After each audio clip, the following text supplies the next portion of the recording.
어느덧 한 해를 마감하는 그런 마지막 주일이 되었습니다.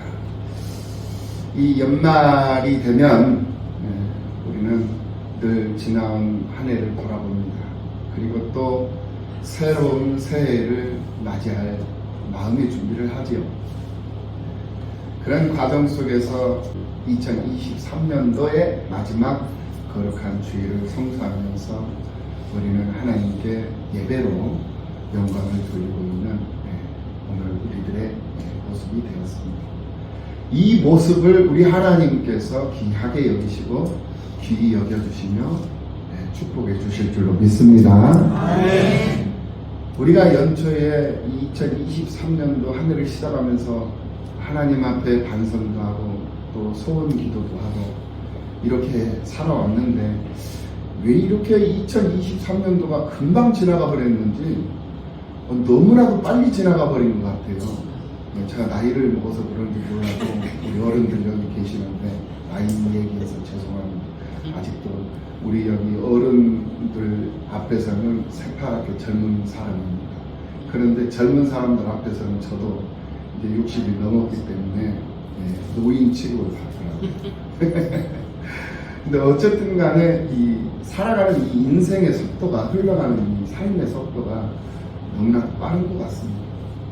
엊그저께가 연초였던 것 같은데 어느덧 이제 마지막 2023년도 이 주일을 보내야 하는 그런 기로에 서 있다라는 것이 실감도 안 나고 또 믿겨지지도 않고 그런 상태에 있습니다.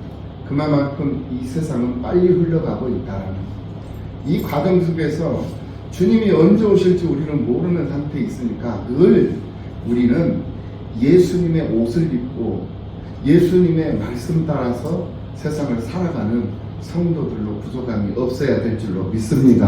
아멘. 우리는 지난 주일 마태복음 3장 말씀을 통해서 육신을 입고 오신 예수님을 하나님께서 그토록 사랑하시고 기뻐하신 이유를 알았습니다.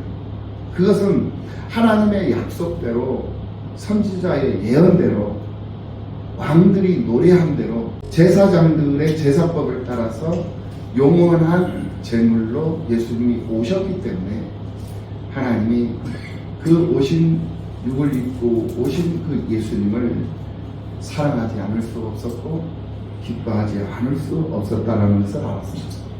세상은 참 정직합니다.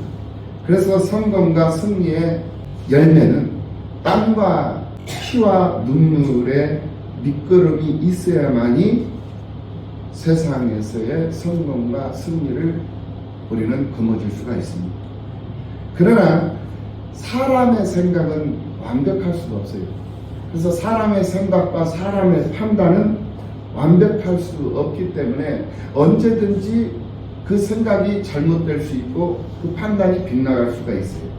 그러므로 2023년도 이 신년 새해는 아무리 험악한 변수가 우리 앞에 도사리고 있다 할지라도 사람의 발자국을 쫓는 것이 아니라 하나님의 말씀을 따라서 믿음의 주요 또 우리를 온전히 하시는 이 예수만 바라보면서 예수님만 따라가며 승리하는 믿음의 사람들로 부족함이 없는 우리 모두가 다 되어야 할 줄로 믿습니다.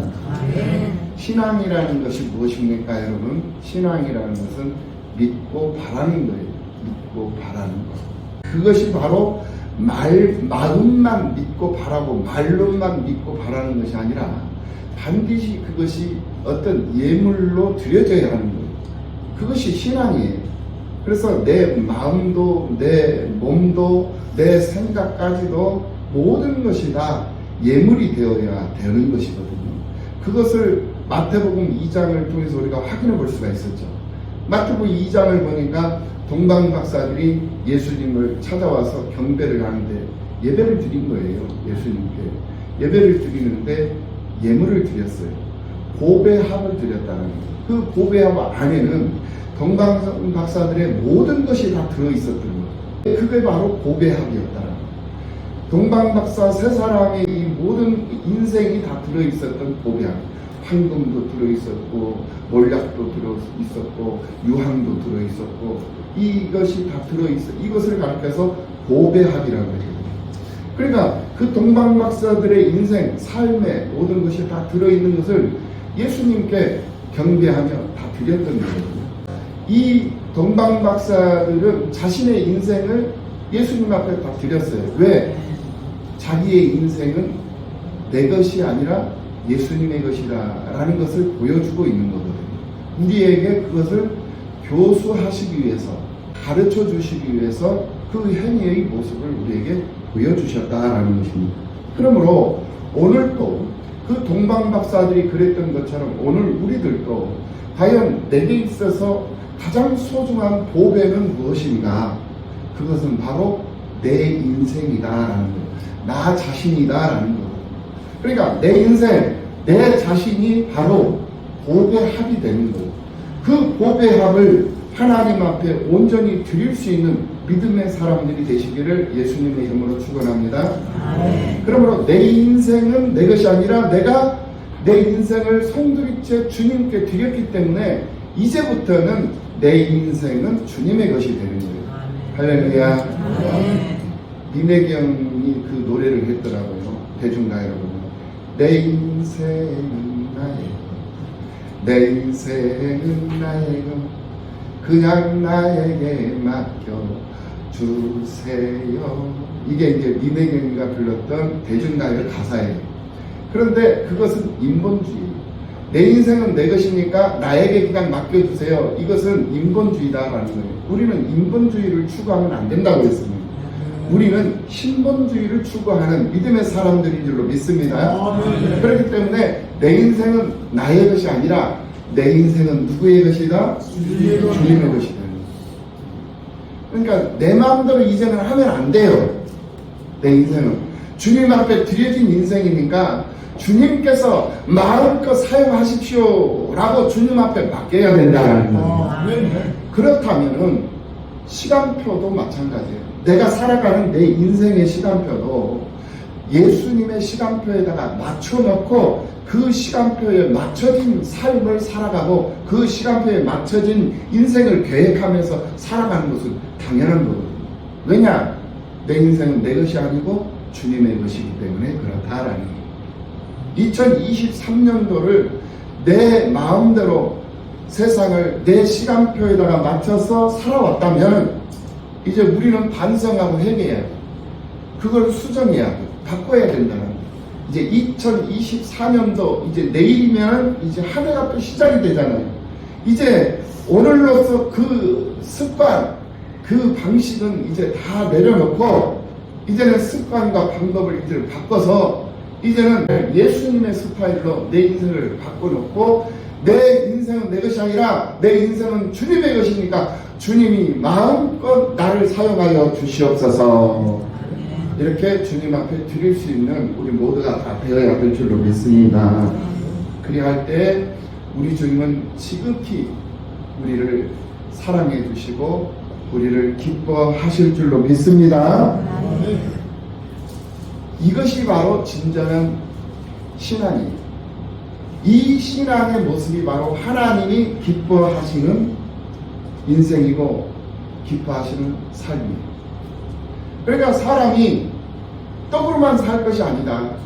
하나님의 말씀으로 산다고 그랬어요. 이 말씀이 바로 떡으로만 사는 우리들의 삶을 말하는 것이 아니라 하나님의 말씀으로 살아야 된다는 것을 말하는 내용이 되는 거예요. 열왕기상 18장 41절 말씀을 보면은 엘리야가 무릎을 꿇고 6번 기도를 할 때까지 하늘에는 구름 한 점이 없었습니다. 그런데 마지막으로 7번째 이 엘리야가 기도를 하는데 땅바닥에 무릎을 꿇어요. 땅바닥에 무릎을 꿇고 그 무릎 사이에다가 자신의 머리를 쳐 박아요. 자기의 무릎 사이에다가 자신의 머리를 쳐 박고 자기의 모든 체면을 다 버려. 수없이 많은 사람들, 바알의 선지자, 아세라의 선지자들이 지금 현재 지켜보고 있어요. 그런 상황 속에서 이 엘리야 선지자는 비를 내리기 위해서, 하나님 앞에 간구하여 비를 내리기 위해서 자신의 체면을 다 내려놓고 무릎을 꿇고 그 무릎팍에다가 자신의 머리를 쳐박아 놓고 하나님 앞에 기도를 하더라고요. 그때 하나님은 비로소 바다 끝쪽에서 사람의 손만한 작은 구름이 일어나기를 우리가 보게 되더라는 거예요. 그뿐만이 아니에요.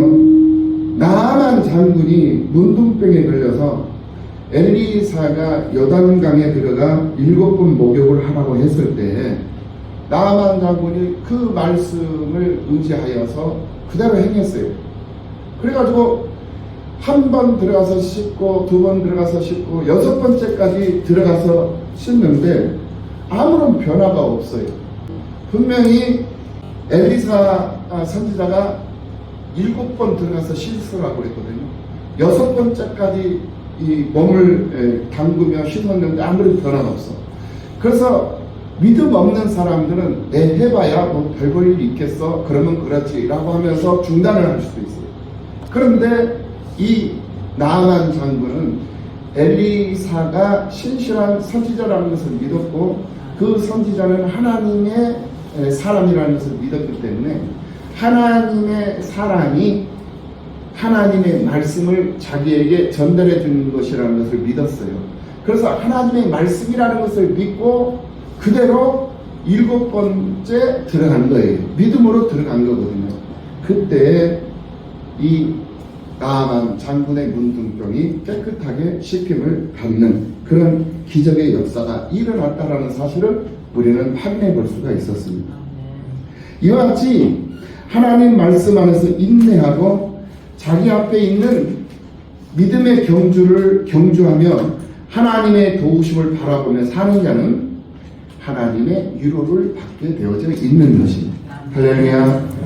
그러므로 성경 말씀에 순종하는 우리 모두가 다 되어서 2024년 새해에는 하나님이 기뻐하시는 사람들로 부족함이 없는 우리들의 삶이 되도록 하나님을 더 가까이 하고 하나님께 기도하고 하나님을 노래하는 일을 멈추는, 그 일이 멈춰서는 안 된다는 사실을 알고 더 적극적으로 더 열심히 있는 모습으로 하나님의 영광이 되어야 할 줄로 믿습니다. 이런 우리들의 삶이 되어질 때 우리의 삶 속에 오신 하나님은 크게 역사하실 줄로 믿습니다. 하나님이 기뻐하는 사람이 어떤 사람인가? 떡으로만 살려고 하는 것이 아니라 하나님의 말씀으로 살려고 하는 그 사람을 하나님은 기뻐하셔요. 하나님이 기뻐하는 사람은 성경에서 말씀하시는 말씀으로 세상을 살려고 노력하는 사람이고, 또 그것을 자신의 삶 속에서 이루기 위해서 끊임없이 수고하며 힘쓰며 애쓰며 땀 흘리며 일하는, 기도하는 그런 사람을 하나님이 기뻐하신다. 그래서 예배 중심적인 삶을 살아야 하는 것이고, 그래서 하나님의 말씀을 사모하고 하나님의 말씀을 가까이 하는 삶을 살아야 하고, 그런 삶을 살아가는 그 사람을 하나님은 어여삐 여기신다. 이쁘게 봐주신다. 그래서 시작부터 우리는 하나님 앞에 이쁨 받는 모습으로 시작을 하는 거예요. 그리고 사랑받을 만한 사람처럼 하나님 앞에 사랑받을 만한 행동을 하면서 사는 거예요. 하나님이 누구를 사랑하시겠습니까? 자기를 기뻐하시고 자기를 즐거워하는 사람을 하나님은 사랑하셔요. 하나님은 기뻐하셔요. 자녀들을 우리가 키워봤기 때문에 알잖아요. 자녀들이 나를 바라보고 자녀들이 나를 노래하고 나를 즐거워하고 나를 기뻐하면 나도 그 자녀들이 사랑스럽습니다. 나도 그 자녀들에게 생각지 않았던 것, 그 자녀들에게 무엇인가를 아무 것이라도 좋은 것이 있으면 그냥 주고 싶은 거예요. 왜냐? 사랑하기 때문에. 어여쁘기 때문에 그렇다라는 거예요. 그래서 하나님이 우리를 어여뻐하실 만한 그러한 모습으로, 하나님이 우리를 사랑하실 만한 그런 모습으로 새해를 맞이할 수 있는 우리가 되어야 되겠다 하는 그런 생각을 해보지 않을 수가 없어요. 그런 여러분들의 삶이 되시기를 예수님의 이름으로 축원합니다. 사람들에게 생활의 필수 조건이 있습니다. 그 생활의 필수 조건이 뭐냐면은 그것은 바로 의식주예요. 의식주. 네. 옷이란 말입니다. 옷. 그리고 먹는 것, 그리고 거할 집. 처소죠. 거할 집. 있어야 할 집입니다. 살 주자를 쓰는 거잖아요. 옷의, 먹을 식, 살주. 산다 이거예요. 살, 집 주자. 이 집을 쓴다는 거예요. 그래서 의식주는 우리 사람들이 살아가는 데 있어서 필수 조건이에요. 그런데 집보다도 우선되는 것이 먹어야 하는 거예요. 먹는 거예요. 그런데 집보다도 먹는 것보다도 더 우선되는 것이 뭐냐? 바로 옷이에요. 옷. 그러니까 이 옷은, 의복은 우리에게 있어서 필요한 세 가지 중에 더 우선적인 거예요. 의식주, 그래서 의식주가 되는 거예요. 근데 가장 우리에게 있어서 필수적인 요소는 옷이다 이거예요. 옷. 그만큼 우리가 입어야 할 옷은 우리에게 있어서 중요한 것이고 최고의 우선순위가 되는 거예요. 그래서 그 옷을 우리는 쉽게 생각하고 소홀히 여겨서는 안 된다는 거예요. 먹는 것보다, 내가 사는 것보다, 내가 사는 집보다 옷이 먼저이기 때문에 그러는 거예요. 여러분 이해가 되시죠? 네. 그래서 하나님은 아담과 하와가 입었던 그 일회용품 옷을 하나님은 벗기셨어요. 그리고 그 아담과 하와가 입었던 일회용품 그 옷 대신에 하나님은 짐승의 가죽옷을 뒤집어 쓰고 세상을 살 수 있게끔 이 짐승의 가죽옷을 만들어 입혀주셨어요. 그런데 이 일회용품 옷으로도 우리가 그 옷을 입고 세상을 살 수 없고 짐승의 옷으로도 그 옷을 입고 세상을 살 수가 없는 것이 우리라는 것을 이 성경을 통해서 알게 되었다는 거예요. 그러면 우리는 어떤 옷을 입고 살아야 되느냐? 우리는 영원히 마르지 않는 옷, 영원한 빛의 갑옷을 입고 예수 그리스도로 옷 입고 정력을 위하여 육신의 일을 도모하지 않는 그런 삶을 살아야 진정한 참 사람의 삶의 모습이고 참 인간의 모습이다라는 것을 이 성경을 통해서 우리가 알게 되었어요. 이것은 그리스도인으로서의 동일성, 변함없는 동일성, 정체성을 분명히 하며 세상을 살아야 한다라는 그런 의미가 된다는 사실입니다. 옷은 그 사람의 신분을 의미하기도 합니다. 군인은 군복을 입고 살죠. 그러니까 군복을 입고 다니는 사람을 보면 그 사람은 어떤 사람이다? 군인이다 라는 것을 알게 되는 거죠. 경찰복을 입고 다니면 그 사람은 10중 8구 뭐다? 경찰이다라는 것을 알게 되는 거죠. 교복을 입고 다니는 학생들을 보면 그 학생은 뭐다? 학생이다 이거예요. 작업복을 입고 있는 사람은 노동자이고 양복을 갖춰 입고 다니는 그 사람을 보면 그 사람은 회사를 다니는 사무원이고 흰 가운을 입고 있으면 그 사람은 의사이고 그쵸? 예. 법의 옷을 입고 있는 그 사람을 보면 그 사람은 법관이고 이처럼 옷은 그 사람의 신분을 의미하는 거예요. 그리고 옷은 그 사람의 국적을 나타내기도 합니다. 그래서 이호자이를 입으면 그 사람은 백발백중 중국 사람이나 베트남 사람이나 중국 사람은 이호자이를 입고 살잖아요. 한복을 입으면 그 사람은 한국 사람. 그리고 기모노를 입으면 일본 사람. 잘하는. 네. 그래서 이슬람을 보면 그 사람이 중동 사람이라는 것을 아는데 남자는 터빈을 쓰죠. 터빈 쓴 남자를 보면 그 사람은 어디 사람이다? 중동 사람. 그리고 부르카를 쓴 여자를 보면 그 부르카를 쓴 여자를 보면 그 사람은 어디 사람이다? 어디 지역 사람이다? 중동 지역 사람이다. 이슬람이다. 라는 것을 우리가 알 수가 있습니다.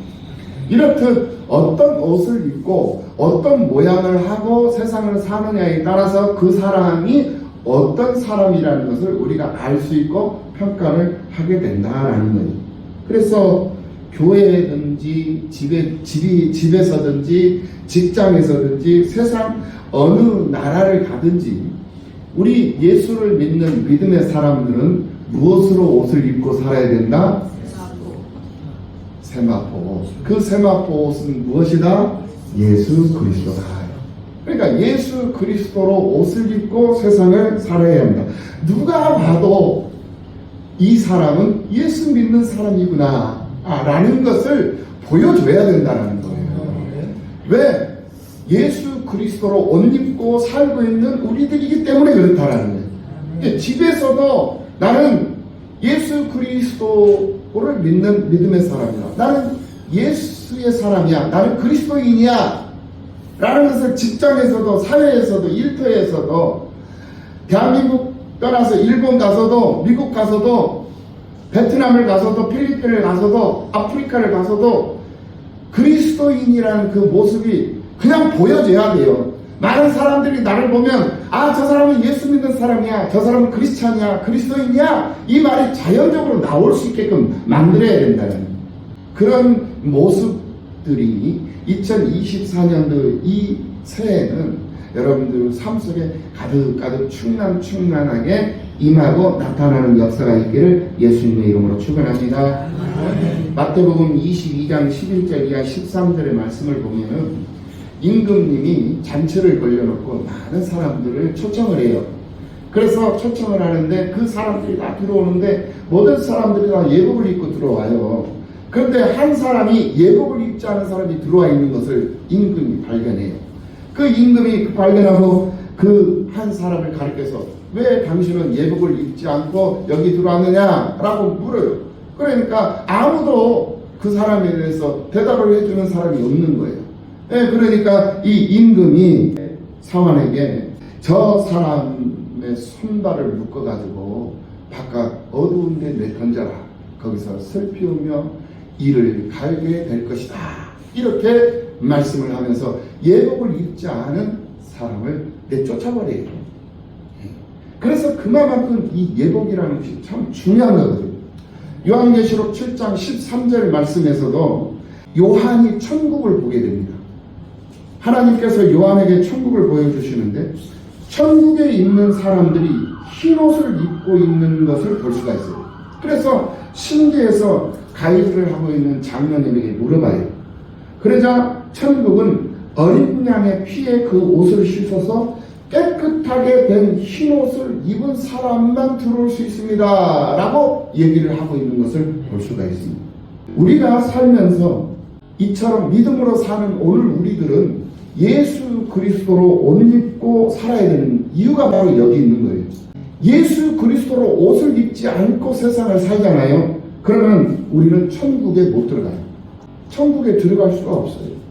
그러므로 우리는 이 땅에 살 때도 빛의 갑옷을 입고 살아야 하고 천국을 갈 때도 예수 그리스도로 옷을 입고 예수 그리스도를 믿는 믿음으로 천국을 가야 하는 거예요. 할렐루야.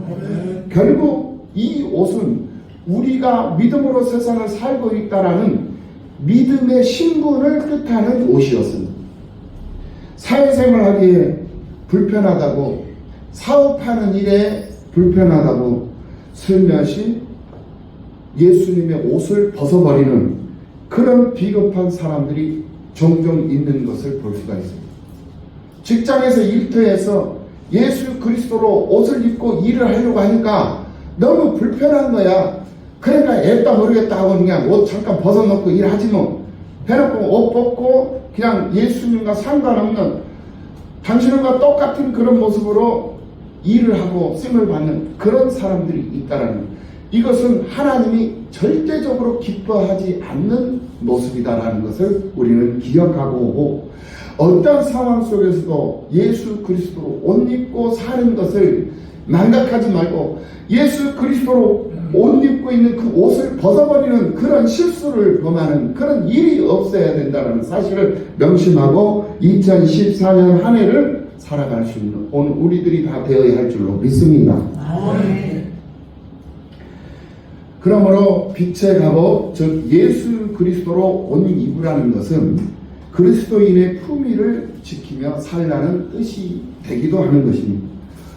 왜냐? 옷은 그 사람의 품격이고 그 사람의 신분을 얘기하기도 하고 또 그 사람의 국적을 얘기하기도 하고 그 사람의 인격을 말해주기도 하기 때문에 그렇다라는 거예요. 그래서 옷 입는 모습을 보면 그 사람의 정서를 알 수 있고 그 사람의 품격을 알 수가 있는 것이기 때문에 그래요. 그래서 예수 그리스도로 옷 입고 사는 사람들의 품격에 대해서 방탕하지도 말고 술 취하지도 말고 다투지도 말고 시기하지도 말고 낮에와 같이 단정히 행하라 라고 말씀하고 있는 것을 볼 수가 있습니다. 그리고 빛의 갑옷을 입으라 라고 말씀하신 것이 있는데 그 빛의 갑옷은 예수 그리스도를 나의 삶의 보호자로 삼으라 라는 그런 뜻으로도 해석을 해볼 수 있다는 것을 우리가 알 수가 있습니다. 우리가 살면서 이 옷은 참 중요한 것이다. 그러므로 우리는 예수 그리스도로 옷 입고 사는 우리의 이 옷을 어떤 상황에서도 어떤 환경에서도 우리는 그 옷을 벗고 살면 안 된다.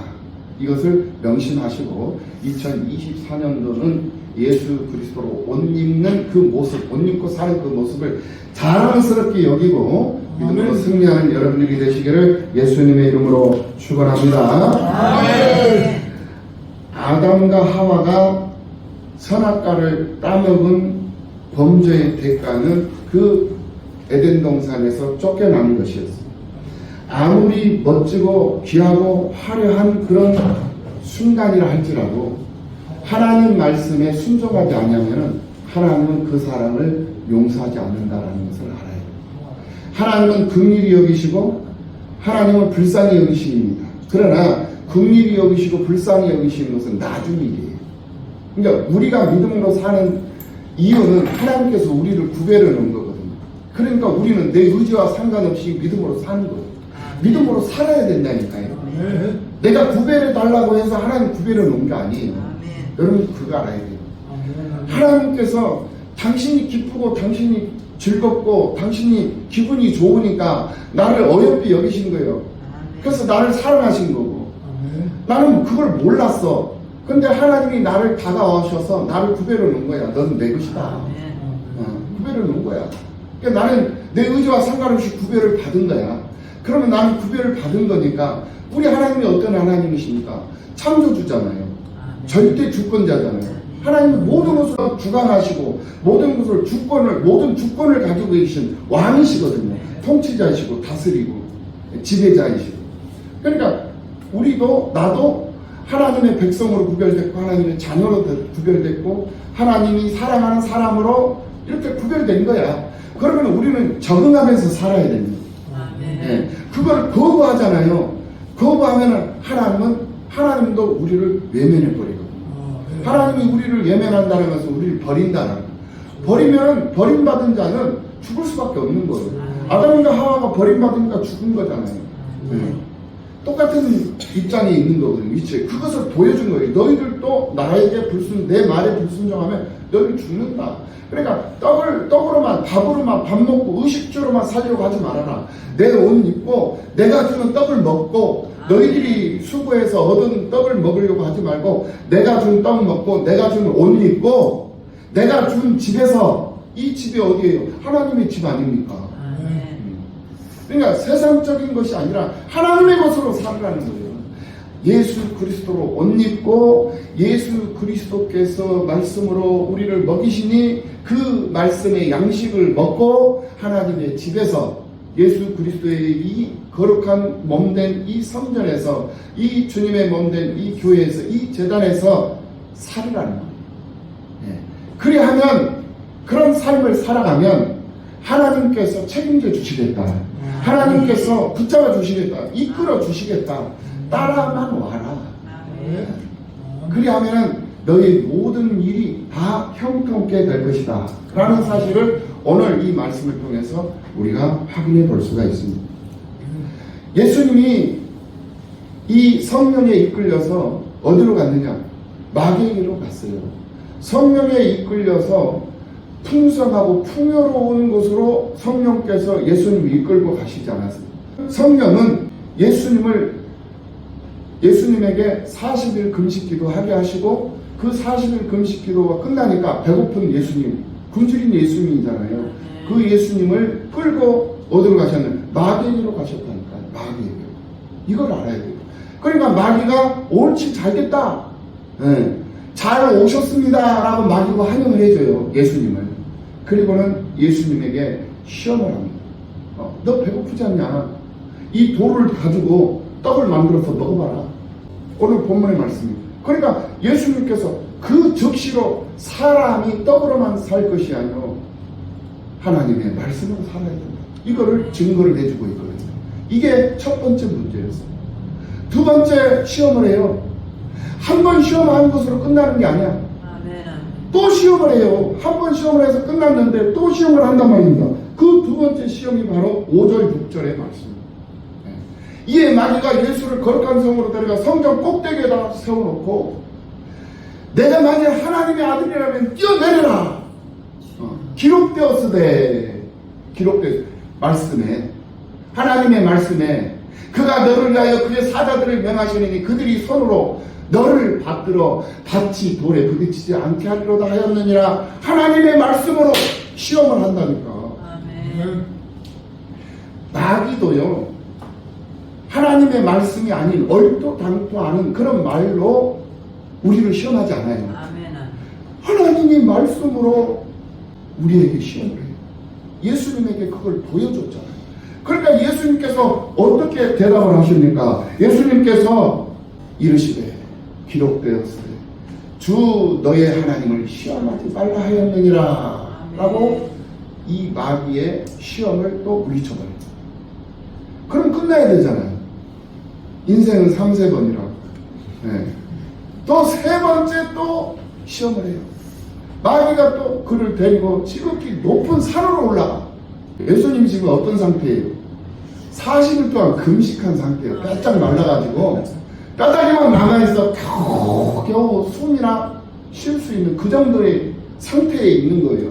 그런데 예수님을 데리고 마귀가 끌고 지극히 높은 산으로 끌고 가요. 그리고 천하만국을 보여줘요. 천하만국의 영광을 보여주며 이르되 만일 나에게 엎드려 경배하면 이 모든 것을 다 너에게 주리라.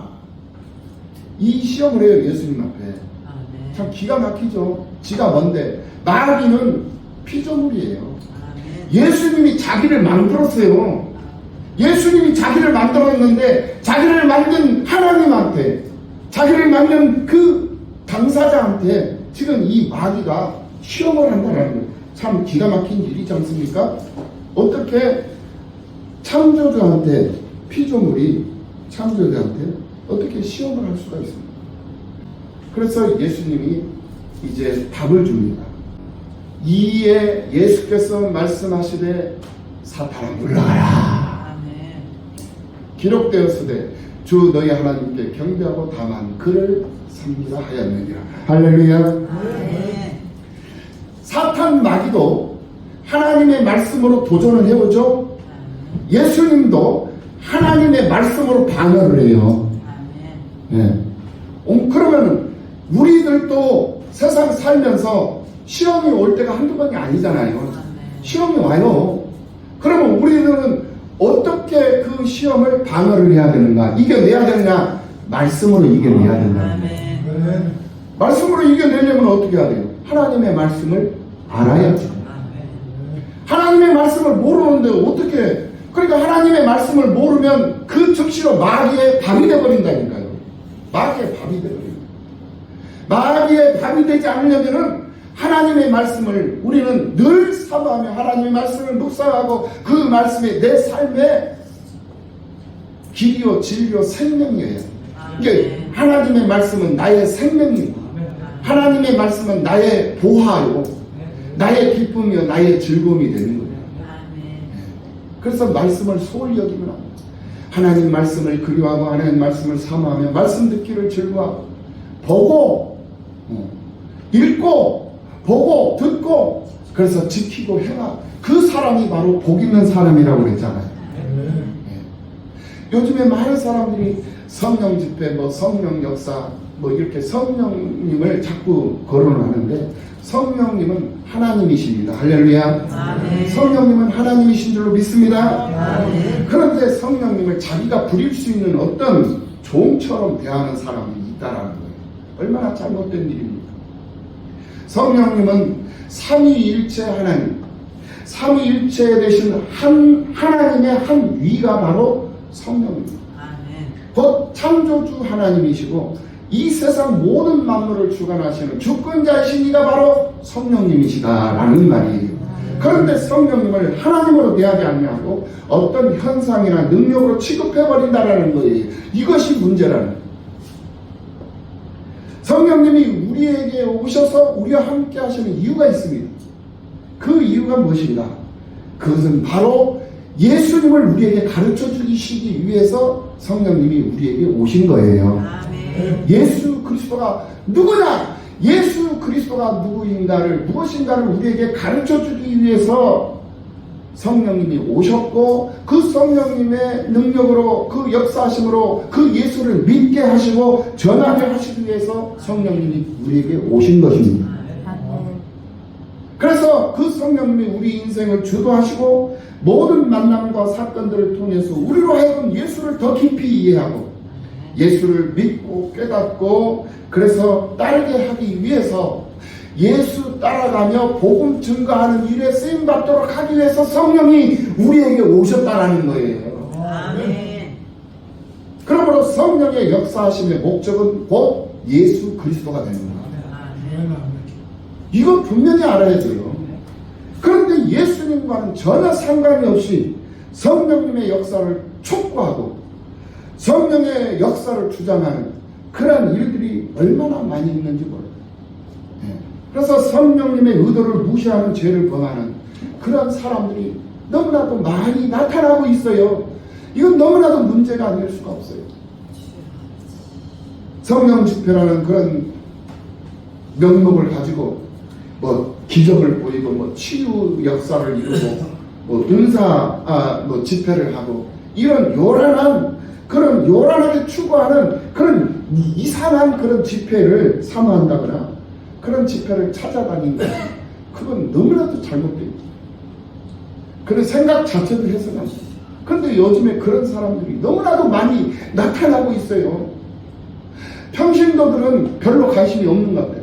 이 목사님들이 그런 일에 굉장히 관심을 갖고, 왜냐? 자기도 그렇게 해보고 싶은 거야. 그렇게 하니까 돈도 많이 벌고, 그렇게 하니까 명성도 많이 드러나고, 많은 사람들이 따르고 존경하고 하니까, 자기도 예수님처럼 그렇게 해보고 싶고, 자기도 유명한 목사님처럼 그렇게 해보고 싶으니까, 그런 집회들을 만들고, 그런 집회들을 사모하고, 그런 집회들을 찾아다니면서 배우고 있는 거예요. 너무나도 잘못된 거예요. 이것은 성령님을 모독하는 그런 행위다라는 것을 우리는 분명히 알아야 돼요. 성령님은 하나님이십니다. 아멘. 그러므로 성령님을 존중하고 성령의 역사하심을 따라서 예수 그리스도를 더 깊이 알고 더 깊이 이해하고 예수 그리스도를 더 확실하게 믿어 예수를 증거하는 그런 일에 힘쓰며 사는 그 사람이 바로 성령 충만한 사람이고 성령에 이끌려서 사는 사람이에요. 아멘. 그런데 많은 사람들이 오해를 하고 있다. 그래서 성령님을 자기가 부리고 자기가 명령해서 존중은 해요. 오시옵소서, 성령님 오시옵소서 하면 성령님이 오고, 그리고 관심 안 두면 성령님이 가고, 내가 막 주물딱거리고 내가 막 요구하고, 성령님은 요술 램프 속에 들어가 있는 거인이 아니에요. 내가 수리수리 마수리 알라꿍 딸라꿍 오시옵소서, 성령님 오시옵소서, 알라꿍 딸라꿍 이렇게 하면서 막 방언하면서 이렇게 부르면 성령님이 오고, 그리고는 관심 없은 성령님이 가고, 이게 아니에요. 내 요구에 의해서 성령님은 왔다 갔다 안 합니다. 성령님 스스로가 판단을 해서 오셔서 우리를 주관하시고 주도하시고 우리를 역사하시고 우리를 깨부수기도 하시고 우리를 다시 완성시키기도 하시고 우리를 만드시기도 하시고 우리를 흩으시기도 하시고 모으시기도 하시고 이게 성령님이 하시는 일. 내 요구에 의해서 내가 불러서 오셔가지고 하시는 일이 아니라는 거예요. 성령님께서 나는 열심히 죄짓고 나는 범죄하고 더럽고 추악한 그러한 모습으로 세상을 살아가고 있는데 성령님이 찾아오셔가지고 야야야야 그러면 안 돼. 그러면서 나를 갖다가 끌어다가 의로운 쪽으로 이렇게 구별해 놓으셨어요. 그리고는 하나님 말씀을 통해서 나로 알게 하시고 나로 그것을 경험하게 하시고 느끼게 하시고 그것을 믿게 하십니다. 이게 바로 성령의 역사하십니다. 믿으시기를 예수님의 이름으로 축원합니다. 그러면 우리는 성령의 어떤 그 불임의 역사, 성령 체험 이게 아니에요. 하나님의 말씀을 사모하고 그 말씀으로 세상을 살아가면 성령 체험은 그 속에서 자연적으로 우리의 삶 속에서 경험하게 하고 체험할 수 있는 그런 하나의 과정일 뿐이에요. 성령을 부리는 사람이 아니라 성령께서 우리를 부리는 그런 사람이 되셔서 성령께 부림받은 사람으로 예수의 증인으로 세상을 사는 이 2024년도 새해를 맞이하는 여러분들이 되셔서 이 2024년도에는 믿음의 성공, 하나님께서 주신 몸된 교회를 세우고 하나님께서 주신 몸된 가정을 세우고 하나님께서 주신 몸된 그런 일터 사업장을 멋지게 성공적으로 세워서 많은 일을 할 수 있는, 많은 일에 쓰임을 받을 수 있는 여러분들이 되시기를 예수님의 이름으로 축원합니다. 그런 일에 쓰임을 받고 그런 일을 세울 수 있는 사람이 되려면 첫째로 하나님의 말씀으로 무장해야 돼요. 예수 그리스도로 옷 입고 하나님의 말씀을 먹고 살고 하나님의 집에서 성전에서 이 제단을 떠나지 말고 이 제단에서 하나님의 말씀과 기도로 자신을 다듬고 또 다듬고 또 다듬고 그래서 참고 또 참고 또 참고 그러면서 사는 거예요. 여러분 남편 사랑하시죠? 네. 여러분 아내 사랑하시죠? 네. 여러분들 자녀들 사랑하시죠? 네. 여러분들 부모님들 사랑하시죠? 네. 여러분들 동료들 다 사랑하시죠? 네. 고린도전서 13장 7절 말씀. 이 말씀을 보면은 사랑은 모든 것을 참으며 모든 것을 믿으며 모든 것을 바라며 모든 것을 견디느니라. 이게 바로 사랑입니다.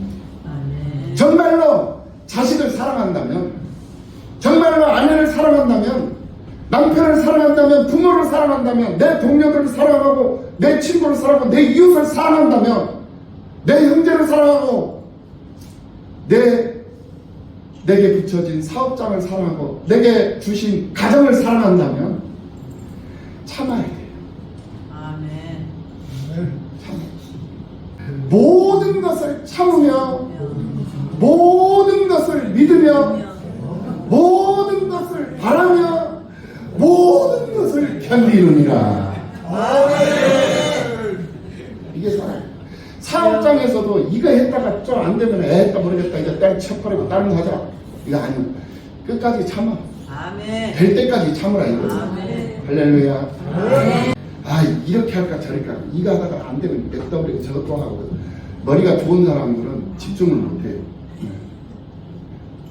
근데 예수를 믿었으니까 이제는 끝까지 참고 견디고 믿고 바라면서 견디면서 살아. 왜 사랑하면서 내 직장을 사랑하고 내 직업을 사랑하고 내 가정을 사랑하니까 내 부모를 사랑하고 견디라. 하나님의 말씀으로 승리하는 우리 모두가 되시기를 예수님의 이름으로 축원합니다. 기도하시겠습니다. 살아계신 하나님 아버지 감사합니다.